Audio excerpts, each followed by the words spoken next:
sound better.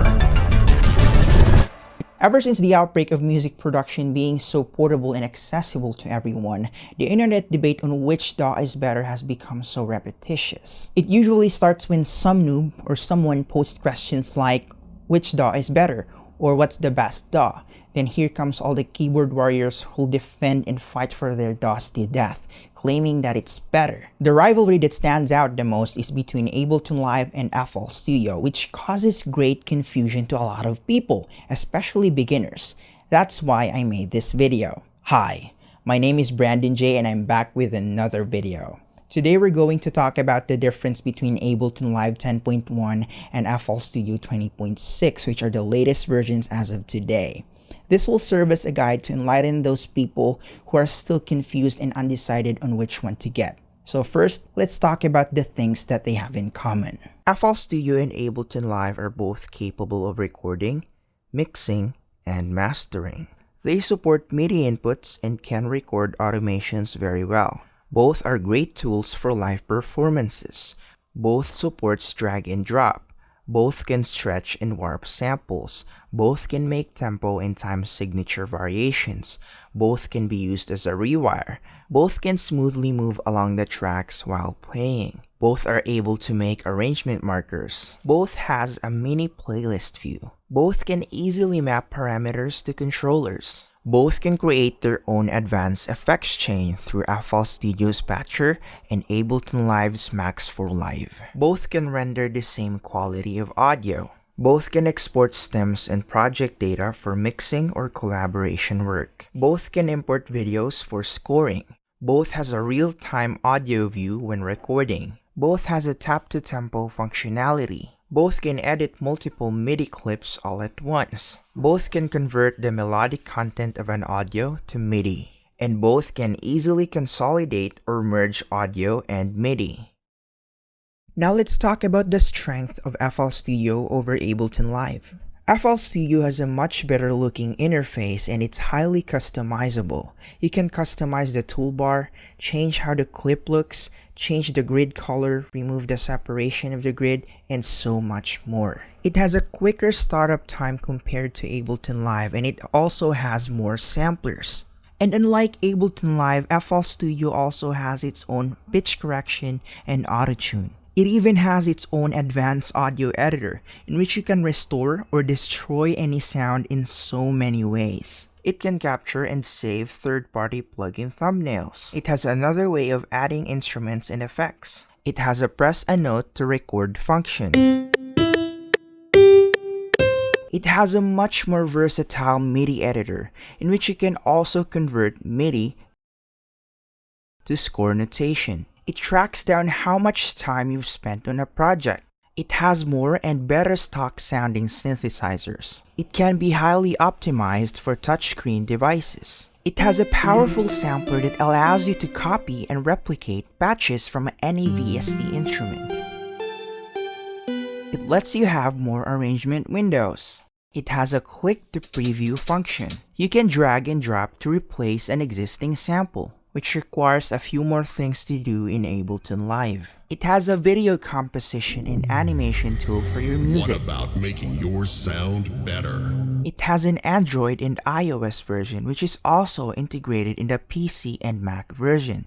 It allows you to control its functions wirelessly by connecting as many iOS or Android devices that has an image line remote. And lastly, the price, which is probably the biggest tiebreaker of them all. See, ImageLine offers lifetime free updates for FL Studio, which means that you only need to pay them once and you can have it and its future updates forever. So as you can see, FL is more advantageous when it comes to price, flexibility, and versatility.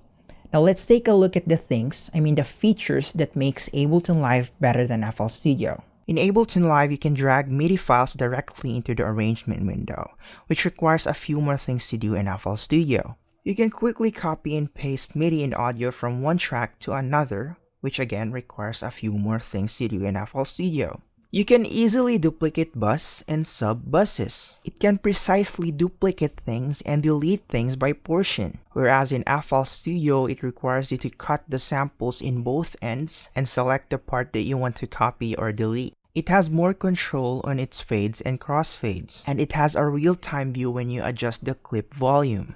It allows you to change multiple audio clip properties all at once, whereas in FL Studio, you still have to change them one by one. It can automatically fit drum loops or melody loops to the project tempo, whereas in FL Studio, you still have to do some manual stretching. It can easily automate third-party plugin parameters, which requires a few more clicks in FL Studio. It can hide and show automation tracks completely, whereas in FL Studio, you can only minimize. It can easily create sidechain, which requires a few more things to do in FL Studio. You can easily group tracks in Ableton Live, which will take some time to do in FL Studio. You can temporarily freeze a track to save some CPU resources. It has no limits when it comes to adding tracks, whereas in FL Studio, you're only limited to 500.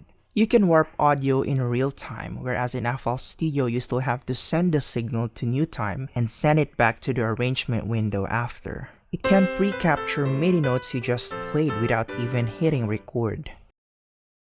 It records the sustain pedal, whereas in FL Studio, it only increases the note value. You can easily mute tracks in Ableton, while in FL Studio, it requires you to cut, click and drag over to the parts that you want to mute. Ableton Live restores the project exactly the way it was when it crashed. FL Studio cannot restore everything since its backup feature only works every 5 minutes or before risky operations, which means that you could lose 5 minutes worth of your work if it crashes. And lastly, it has a much better featured graphic EQ because you can solo certain bands to make a much more accurate cut or boost. It has a left, right, and mid-side processing mode in which you can easily switch whenever it's needed. In FL Studio, you still have to do some manual programming in order to achieve the same result. But hey, you can just save the preset so you don't have to redo the process in the future. So it's crystal clear that Ableton Live has the advantage when it comes to workflow and organization. Bottom line, they both have their own unique strengths and weaknesses. Ableton Live can perform some tasks better than FL Studio, and FL Studio has a few things that Ableton Live doesn't have. So technically, if you weigh their pros and cons all together, they're both the same. They're both highly capable in making great music. It's just a matter of picking one and know how it works. Keep in mind that all the softwares, samples that you have in your computer, tangible gears in your studio is just half piece of the entire puzzle. The other half of it, however, is you. It's what you know. It's the wisdom, skill, and creativity level that you've accumulated over the years. What you know about music theory, sound design, and the amount of songs that you've listened to since the day you were born has something to do with the music that you are making and the music that you're about to make. And remember, the DAW that you use doesn't make you a better producer. A great music producer knows to craft a certain sound despite of the limits of the software or the tools that they're using. And that wraps it up for today, guys. If you like this video, please hit that like button down there and please comment down below on which one do you think is better, FL Studio or Ableton Live.